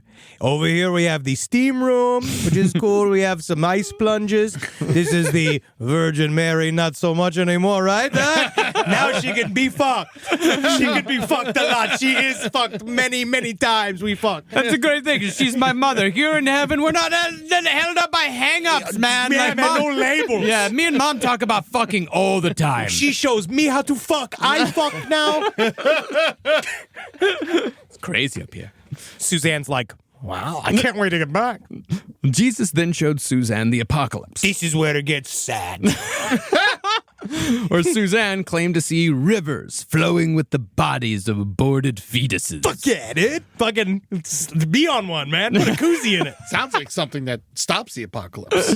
A bunch of abortions. That is true, yeah. It would. But you get too many abortions, that's when the switch gets flipped. Because that's the thing, there's so many abortions happening, they're just tossing them in the river. You know, I think a river of floating dead children is more apocalyptic than a bunch of aborted fetuses. I would agree. But, that's just me. You're not a writer. I'm not. Yeah. Certainly not. I prefer a hot tub of aborted fetuses.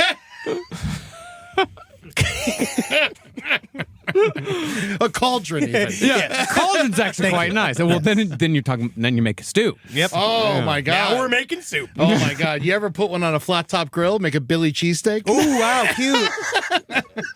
Well, finally, after all that, Suzanne met the founding fathers of America, including Benjamin Franklin and Thomas Jefferson, who were all hanging out in heaven. This is my place. Yeah, come on. You want to go see my place? Yeah, here we go. It's a studio, but I like it. I'm Benjamin Franklin. It's fine. I thought I'd get more. I gotta wait. And something to do with what I did with my slaves or whatever. But this is the Murphy bed. It's funny that there is more slaves in heaven than there was on America. I was surprised too when I met a bunch of them. I was like, oh wow, I'm in some hot water. Now, Suzanne Freeman's books were part of a trend in early 20th century Mormon publishing, where near-death experiences and apocalyptic visions rife with Mormon persecution were going hand in hand. See, the visions that Mormon near-death experience authors like Suzanne Freeman were bringing back from the veil, they not only prophesied plagues and nuclear war, but they also talked about prayer bands and concentration camps full of Mormons. And Mormons are already primed for persecution stories because of the trials and tribulations of their religion's founding, where they were chased from town to town before finally settling in Utah. But these modern predictions began to freak out a lot of Mormons, and they began doomsday prepping en masse. Interestingly, though, most Mormons were already doomsday preppers because of a passage in the Book of Mormon that says, "If ye are prepared, ye shall not fear."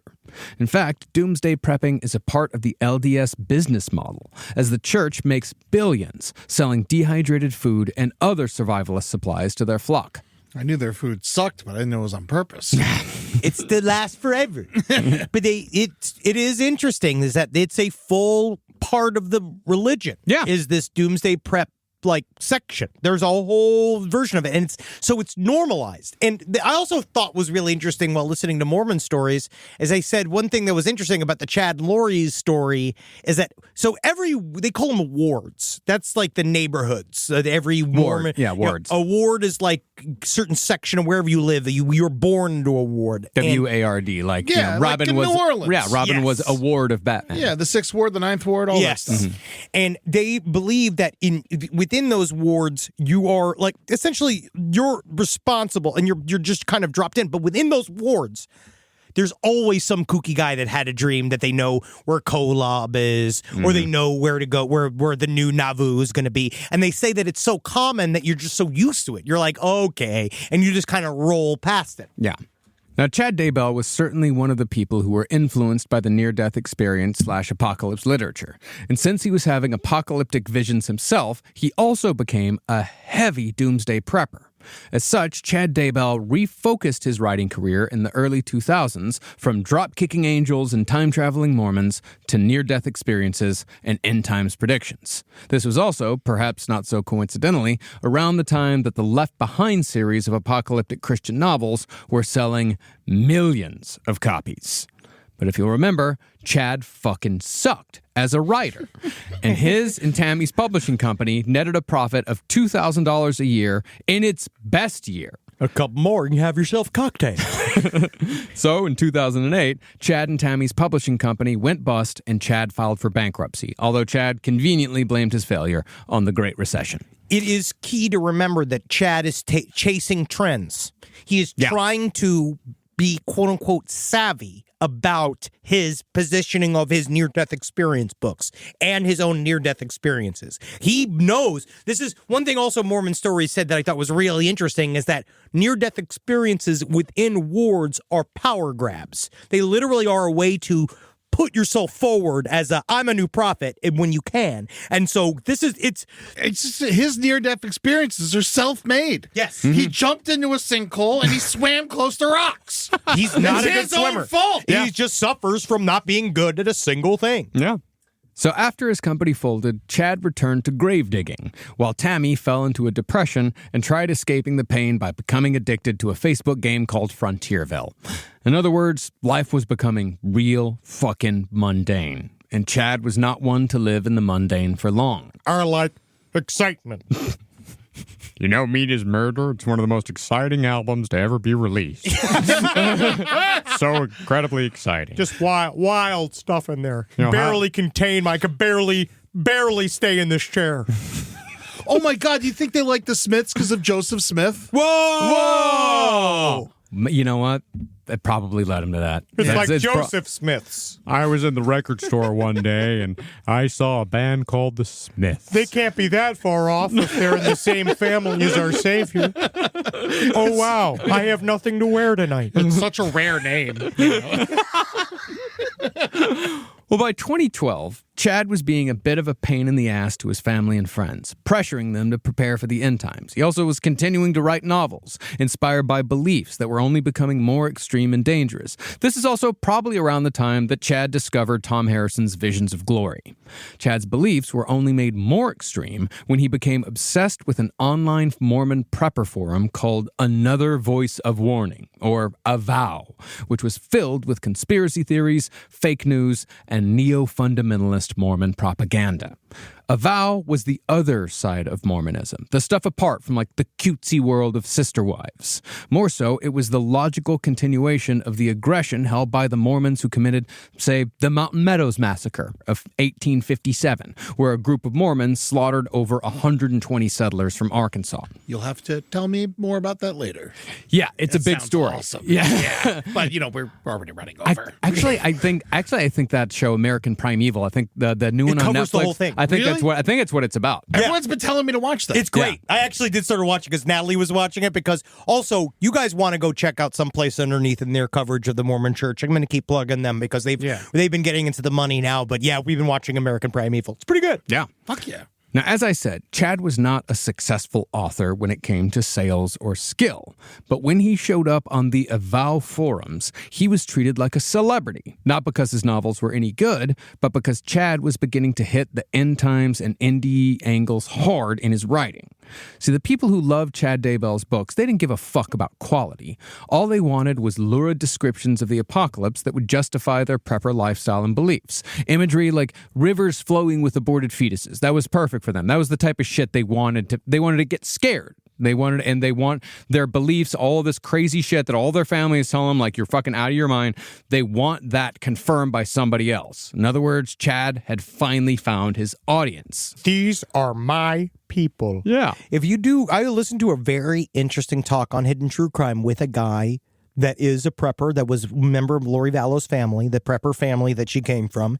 And he said something that was so illuminating that we've guessed it for years, but he said the words out loud where he was like, I've been prepping my whole life. I'm ready. I want it. I'm here. And I need to be challenged now. I want my challenge. And so they are willing to do whatever it takes to bring about the end times so that they can LARP on our time. Yeah. They want to go and live their survival stories out loud while we all die, just destroyed by walls of fire and floods and comets, and so that they can go live their Mormon romance fantasies of living in a world where your wives and children have to die so that you could do the couples ruse in the post-apocalyptic Mormon future where you can hold hands. This is the fantasies they're talking about, too. Yeah. They're not like they're fucking. No. It's not like it's cool stuff. It's like literally being able to, like, kiss another lady. It's you also with all the doomsday prepping, you bought the gear. You know, you want to use it. That's what this the guy's rest saying. of us buy gear for shit we do. You know, and so like we use our stuff immediately. But if you're just sitting on it and looking at it, you're like, when are all these people gonna die?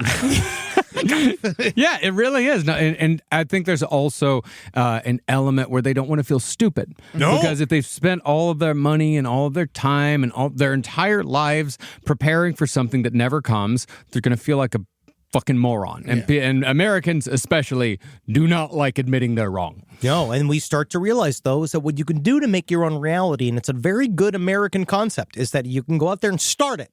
So that's kind of what they think, is that if we just start acting like the end times are about to come, maybe they will. Yeah, and that's also partly where this accelerationist bullshit comes from. You know, these people that are trying to contribute to the collapse of society. You know, partly that's made up of survivalist people who just want this shit to be real. They just want everybody that they don't like to die. Yeah.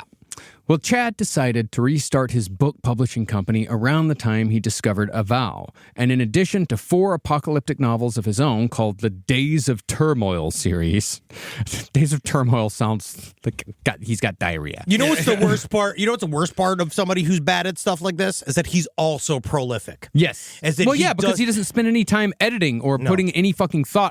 I could be prolific. I could fucking write. You are prolific. Well, yeah, but I could be prolific in fiction. Yeah. Like I could write 3 fucking shitty books by the end of the year if I didn't do second drafts or if I didn't fucking go and actually read back what I wrote and there was any fucking thought behind it. Yeah, that's prolific is usually equal to shitty. How's that novel you're working on where it's the reimagining of yourself as a gay octopus having sex with Carolina? You know what? It's going pretty badly. It was going good. The last draft was I said the last draft was irresponsible. I said what you wrote was incendiary, and we really can't have another Visions of Glory out there. I mean, that's the thing. You can't change lives unless you take big swings. I know. Yeah. I know, and that's when you got the 8 tentacles inside of her, my first thought was, is this nice? Yeah.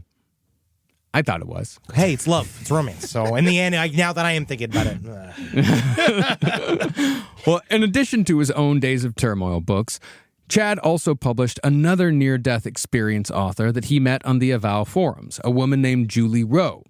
Now, Julie Rowe is a character to say the least, who you may remember as the only neo-fundamentalist Mormon to speak on the Netflix documentary series Sins of My Mother, the one who bragged about being rejected by the LDS Church for telling the truth. Rowe very much fits into the nerdy Mormon world, however, because when she would speak in public about her NDE books, she would twirl these long colored ribbons behind her that would usually become tangled up. But the audience, full of polite Mormons, would never laugh and would only watch politely while she untangled herself. Should we get up? Should we help? No. No, this is a part of it. It's this awkwardness. This is a whole vibe. I tried to help her last month, and she bit me. She is very ready. She's very hungry. She bites. Hold on. I need to start over. I'm going to sit there. I'm going to do it again. I'm going to start over. Hey. Start the music over. Back it up. Lower the curtain. It's a great, big, beautiful tomorrow. Well, author Julie Rowe was also one of the many members of the Avow Forum to have their own podcast. Rose was called Eyes Open, where she would talk obsessively about her so-called haters, flipping and reversing criticism by saying that the more haters she had, the closer the second coming was to come. Fuck yeah, dude. Of course. Yeah, that's how I feel about my haters, dude. Fucking whatever. You're about to meet Jesus soon. You're going to be dead. Yeah. Yeah, fuck you, haters. But even though Rowe had her critics, her books far outsold Chad Daybell's, and they became so popular that the LDS sent out an official memo against her, saying that her books should not be recommended to students or used as a resource to teach them. Chad, of course, wants his books to sell, but now he's making money. And this repudiation by the mainstream church caused both Julie Rowe and Chad Daybell to retreat even further from mainstream Mormonism. Now, the repudiation from the Mormon establishment only made Chad more popular with the neo-fundamentalists. And around this time, Chad began collecting actual followers, all of whom were members of the Avow forums. And all doing it with the, I don't have anything special about me. Pay attention to me. And there's nothing special about me, and I might be able to talk to God, but there's nothing special about me. No. Now, quite quickly, the Avow Forum turned into an echo chamber of alarmist conspiracies, paranoid catastrophizing, and survivalist chatter. Their talk got so alarming that the aforementioned NDE author, Suzanne Freeman, she asked Chad for the rights of her books back because she was so afraid of being connected to Avow.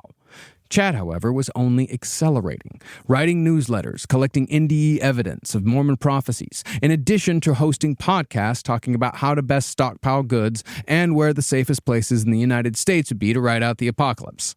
Rexburg. And honestly, if that's the only safe place, then fucking kill me. Yeah.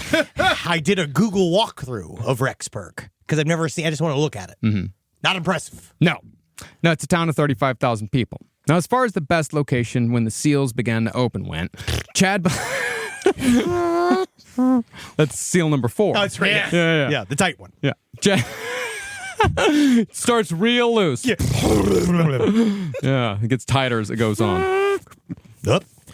Well, that's pestilence. Well, Chad believed that he found the perfect place while on vacation with his family in 2014.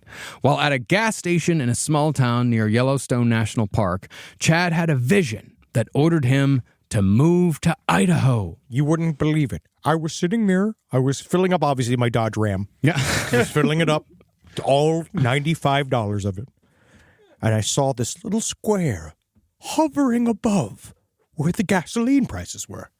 And in that little vibrant square, it said, "Come to Idaho." And I was like, no fucking shit. Isn't the end of the world supposed to be started by the geysers in Yellowstone? Yeah. That's one theory. Yeah. So it's technically not the safest place. No, absolutely not. No, the super volcano is going to fucking destroy Idaho first. And that is also one of the main features of the Mormon, post-apocalyptic world is rampant volcanoes. Yeah, which is hilarious. Yeah. Well, Chad's vision told him that there was a town called Rexburg, which would become a sacred place where the righteous 144,000 could survive the apocalypse, because Rexburg, Idaho, was destined to be the so-called New Jerusalem.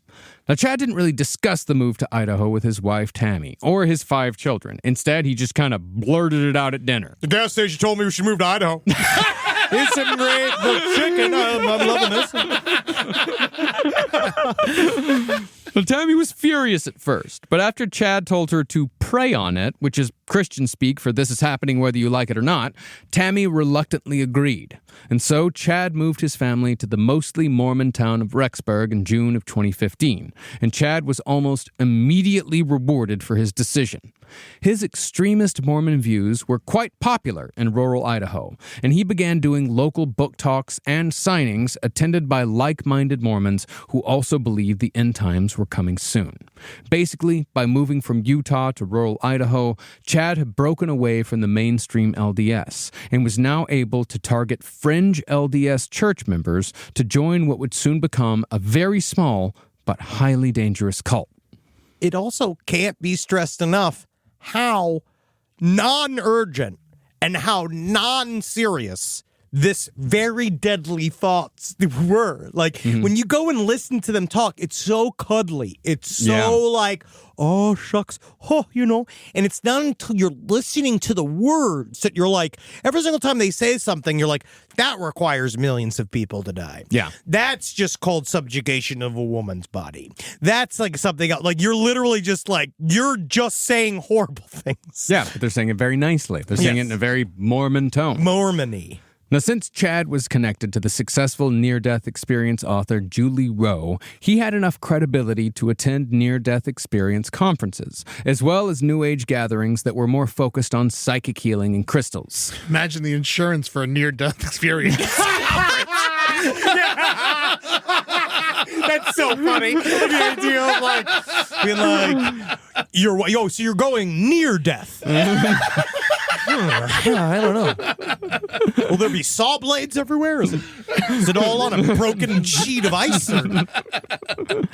Well, concerning those New Age gatherings, in the last 20 years, the New Age movement has shifted to share far more beliefs with right-wing extremists than they do with San Francisco hippies. RFK Jr. is a prime example of this bullshit, and the near-death experience movement was one of the connections that brought these two groups together. They said that if I just commit and I could get all the way to the Mormon apocalypse, and they said, what nutritious will be my voice. They said they're going to really kind of work on it. They're going to do some tests, some new kind of procedures that might help my voice. Every breath he takes is a near-death experience. Hopefully. Well, I mean, yeah, it was near-death experiences, but the thing that really fused New Agers and the right wing together was COVID, lockdowns, vaccines. That all that shit. Yeah, now like seeing like the New Agers like are basically eugenicists at this point. Like if they die, they die. Like some people should die. This is literally what they've been prepping for. Yeah. They should be excited. This is the problem. They finally got the ball, and they're like, all right, what do we do? I had the same thought too. It's just like, oh, you motherfucker, this is the plague. It was the plague. The plague showed up, and you all dropped the ball. Yes. Fucking morons. Not this plague. We thought the plague would have more boils. We don't like this one. It's not good. What is it, a cough? Now, even though Chad Daybell was a doughy-looking, mumble-mouthed, dad jeans-wearing sap with a bad haircut... Hey, he's also a bad author. He used self-depreciating humor and a goofy charm to win over crowds at these conferences. I won't allow it. And within just a few months, he'd collected even more followers from the fringes of the Mormon Church. Now, incredibly, most of Chad's followers were women, but I think the reasons behind this are twofold. First, Chad Daybell is a fucking coward, and men scared the hell out of him. Yeah. Second, I think his affable, goofy, dad joke demeanor was disarming and kind of comforting. It's like having bad news delivered by a big, fat, dumb dog. That sounds nice. I know. Nice. Like that, yeah. Hey, sorry, Mr. Zabrowski. Your test came back and you have anal cancer. Good boy. Yeah, you want a treat? It's stage 4. Oh, that sounds cute. Fuck you, Chad. But in the end, I think Daybell's biggest strength that had nothing to do with gender was that he knew exactly what these crowds wanted to hear, and he knew how to regurgitate the ideas of other writers in a friendlier way. I also think there's something to be said about him being a somewhat boring presence, because the way he would deliver things made it sound like he was trying to sell you printer toner, which I think made what he was saying seem a little more real. They all have the very same kind of flat effect. Yeah, the cadence. It's purposeful. It is done on purpose. He is doing it to sound like Tom Harrison. Yeah. And Tom Harrison is doing it to sound like Russell Nelson. They sound, it's kind of like, it's a voice. It's a style. Like, and so people What's this, aw shucks, I don't know about the... Yeah. And the best part is that because they keep getting pushed into the fringe deeper and deeper, I think that really what comes about is that, how could I be dangerous? Yeah. I'm just this guy. I'm just talking my truth. I didn't want to. I'm a humble messenger. It's all of this horse shit where it's like they're all these are bloodthirsty maniacs. Yeah. That want to act like they're not. Yeah, but like if you look at, say, like Warren Jeffs, like he's of course creepy because we know everything about him. But really, like Warren Jeffs, when he just was out in the world before we knew everything about Warren Jeffs, non-threatening. No, he's creepy. Yeah, he's creepy, but ultimately, what you're saying, what I'm saying is that he is not someone that you would see as dangerous. He doesn't seem like a threat. Yeah, that's what non-threatening means. You know what I mean. But those are all the ones. Those are the ones that are all based upon plural marriage. I have one of my big major theories is that Mormon cults can be broke down by specific Mormon sins and what they don't want you to do, and how they certain things are hinged on it. Like the blood atonement stuff is kind of based upon the two brothers that had a death cult, and then we have Warren Jeffs is all about literally just creating an entire system in order to have sex with children, and then that's kind of what Tim Ballard was doing too, and then this is about the gift of discernment. It's about flipping the entire Mormon church. Yeah, but it's all. A lot of these things lie on the two original sins of Mormonism, which is polygamy and blood atonement. Great. Well, now that Chad was based out of Rexburg, Idaho, and he was gaining followers, other extremist Mormons began to listen to his claim that Rexburg was going to be the New Jerusalem. And nobody listened to Chad more than a group of Mormon survivalists called Preparing a People, or AKA PAP. PAP! See, PAP had started off as a group that organized conferences for Mormon survivalists, but they soon moved into web design, marketing services, and videography before finding their true niche in podcasting. PAP had a series... PAP had a series of 3 podcasts. The title podcast, Preparing a People. For PAP, it's what it stands for. There's Time to Warrior Up. Oh, that is the worst name for a podcast I have ever heard. Never heard anything worse. And there was Feel the Fire. That's a little bit better. Yeah, it's better. Yeah. That could be cooking. That could be hell. That could be all kinds of camping. Yeah. But more than anything, more than the books, conferences, or forums, these PAP podcasts were what launched Chad Daybell as a leader. The host would constantly herald Chad Daybell as a true prophet, and as such, Preparing a People, not going to fucking let you do it again, they moved their operations to Rexburg, Idaho in 2017 to join Chad in the New Jerusalem. I always said a PAP. So, after building up Chad for a while on their podcasts, Preparing a People began hosting conferences at Chad's home, where anywhere between 15 and 50 people, mostly women, would show up to hear about Chad's apocalyptic prophecies. Hey, mostly old women. Yes. The New Agers amongst the crowd particularly enjoyed Chad's new interest, reincarnation, because Chad was now claiming that he'd lived 31 previous lives on all sorts of different planets across the universe. I was a barber on Pluto. I was a bike messenger on Jupiter 2. And I was just old Chad. I was, matter of fact, just here on Earth. The craziest planet of all. What's cutting hair like on Pluto? It's very difficult due to the gravity issues. Very difficult to clean. It's cold. Very cold. Get an umbrella. Because, but don't worry, if you don't like the weather, wait an hour. Well, at these gatherings at Chad's house, Chad would divine the past lives of church leaders, friends, and celebrities. He would claim that Kim Kardashian, Elizabeth Taylor, Cleopatra, and Kim Jong-un had all lived past lives as characters from the Book of Mormon. So he likes Kim Jong-un? Well, I think Kim Jong-un was a evil character in the Book of Mormon. Oh, okay. Yeah. Yeah. Asian. He was an Asian character in the Book of Mormon. I am starting to see a bit of a trend with Chad Daybell. Oh, very much so. Did you ever read the chapter of the? Did you read Visions of Glory? No. There is a chapter. I don't have time. Yeah, well, I did. And there is a chapter in Visions of Glory in which Tom Harrison says that he met a man from, I believe, I forgot what island it was from. He met a man from, I want to say was Polynesia, and he said that he touched his hand, and then he said that he saw the entire history of the Polynesian people, including all of the rape and murder that they did and how they were an unsophisticated group of island brutes. And so it seems that he took it from that. Yeah, it seems like he definitely has a bias. Yes, he does. He's racist. He's deeply racist. They both are. All of them. Oh, all of them are, yeah. And we're definitely going to get more into that on the next episode when we get into the other person in this story. Our queen. Now, Now, during a speaking engagement in the fall of 2017, Chad met a fellow prepper named Melanie Gibb at a survivalist camp in Ogden, Utah, where people discussed their spiritual experiences and visions in addition to learning survivalist skills. Chad and Melanie hit it off, and a few months later, Chad introduced Melanie to the Preparing a People group out of Rexburg. Melanie was so impressed that she opened her own PAP chapter in her home state of Arizona. Thank you for not interrupting. I understand it. And she even began appearing on PAP podcasts.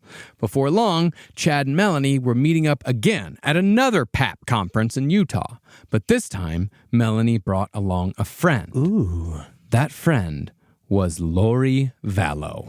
And it's there that we'll pick back up for part 2 of our series. Wow. This is just, I'm so happy that I got some of this rage out. Yeah, a little bit. I needed to get it out today. I think so. I feel like, I'm just calling it now. You do you, but I think you're going to be calmer next one. I feel like you really did get some shit out today. Yeah. I think so. And also next episode, we're going to be telling the full story of Lori Vallow.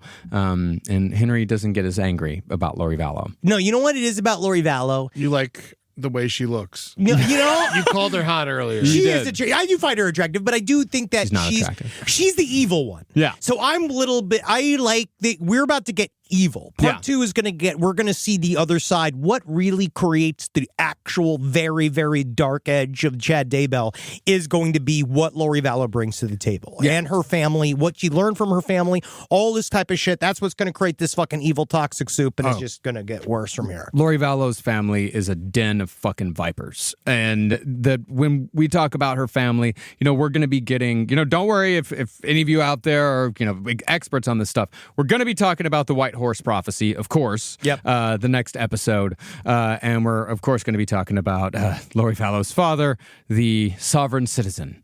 Yeah, it's all coming around. Yeah. Wow, it really links together. It all does, Matt. It's almost like every single group of villains in the United States of America are working together as a team. And we are suffering as a result.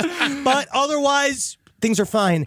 And go check out Someplace Underneath's run right now. Yes, because indeed. they are really doing extremely deep work into they're going to cover the Tim Ballard story. They're going to cover kind of things that I even dropped. But right now, they're running through all of the various sources of Mormon money because they're talking about these holdings, which is it's kind of a massive elephant in the room with all of these conversations. Because again, all of this humbleness hides the fact that they're sitting on a world-changing amount of money. 200 billion? Something like that. Yeah. It's like it's a astronomical sum of money that they can do whatever they want with. And what's it going to be? We'll find out. Also, if you want to watch something that pertains to this, watch the post-apocalyptic game show, The Hoopa Goo Goo Game. There you go! It's very doomsday. Yeah. It's going to be. You can see that on our YouTube page. If you go to, just go to YouTube, type in Last Podcast on the left, or the Last Podcast Network, and you can find all of our shows after the fact. But if you want to watch Hoopa Goo Goo live and can participate in the show, when does Hoopa Goo Goo air? Yesterday, but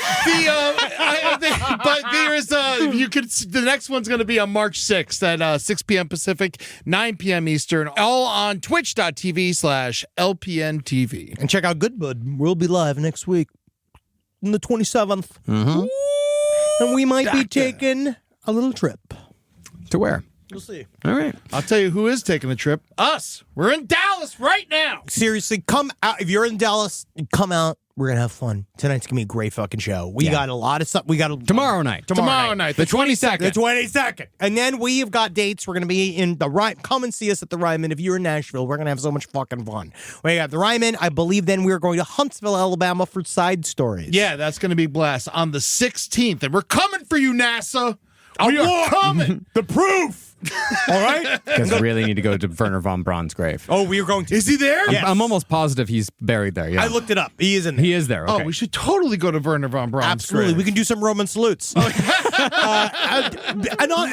Marcus said this, and I want to remind you, go to lastpodcastontheleft.com to buy those tickets. That is where you want to go. If you just look up Last Podcast on the Left Live, they will take you to seat like scammers. Yeah, they both the ticket scammers, which apparently is it's horrible. We can't do anything about it. Yeah, we seriously, we are not charging $350 for a fucking ticket. We are like not. those are resellers. We just can't do anything about that unless we created our entire ecosystem of ticket selling apparatuses. It's very difficult. So if you want to buy resale tickets, go to eddytunes.com where I'll be reselling the tickets myself. What a great business, man. That's a good idea. Double dipping. That's really, I can't fault that. And you can also get tickets to my tour, Invasive Species, the Ed Larson Tours Florida. So if you're in Florida in March or May, I'll be coming to your town. Hopefully, if you're in Tallahassee, Panama City, Jacksonville, Dania Beach, Orlando, Naples, or Key West, check that out. And you also can see us again. Contact in the Desert 2025. Yeah. From May 29th to June 2nd. We are going to be there. We're going to be doing several shows over the weekend. We're going to be around doing stuff. It's not finalized quite yet what we're doing. Yeah, and whatever shows we're not on, we will be heckling. Yes. So be there, be in the crowd, because we already walked one. Michael Sedona's not coming back. He's not. No. He said our spiritual attack on him caused him to lose 25 pounds. Are you? And wait, he will. us? Yes. He says our satanic spiritual attack on him ruined him, and that he had to go into spiritual recovery. He had to go into a prayer monastery. Like, he had to do all of this shit. This is a man who supposedly fought aliens. Yeah, the guy with the green hat. the guy with the lasers. Yes. that sang the song. Yes. And so we hurt him by going there and Yes. by talking about how insane he is. Yes. All right. It's awesome. So we will be the ones burning the effigy of the World Trade Center this year. And we cannot wait. If you want to help us, if you want to send in a paper-mache World Trade Center, go to the P.O. Box, P.O. Box 470, North Hollywood, California, 91603. If you're a lucky listener who sends in the first World Trade Center paper-mache diorama, that's the one we're going to burn live on Contacting the Desert. All right. That's it. Later on. Hail Satan. Hail Geen. Hail Gladys Knight. I tried to find a cool Mormon, and that's the only one I could find. She's Mormon, huh? She converted in 1990. Okay, that's fine. Yeah, I know. It's what are you gonna do? What about the Pips? I don't think they joined her. Oh. They stayed Christian. Yeah. Makes sense. Pips can't be Mormon. I love the Pips. Pips are way. That's too exciting. Pip.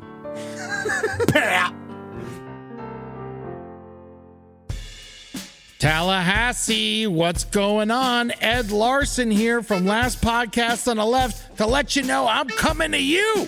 That's right, I'm going to be at the 926 Bar and Grill on March 23rd doing some stand-up and some music with my good friends Evan Rossi and Danny Bedrosian, you know, the keyboard player from Parliament Funkadelic. What? He's performing live with Ed Larson in Tallahassee? Yes. It's happening. So come on out March 23rd, Tallahassee, Florida, to see Ed Larson, Danny Bedrosian, and Evan Rossi perform at the 926 Bar. You might just get a public sub.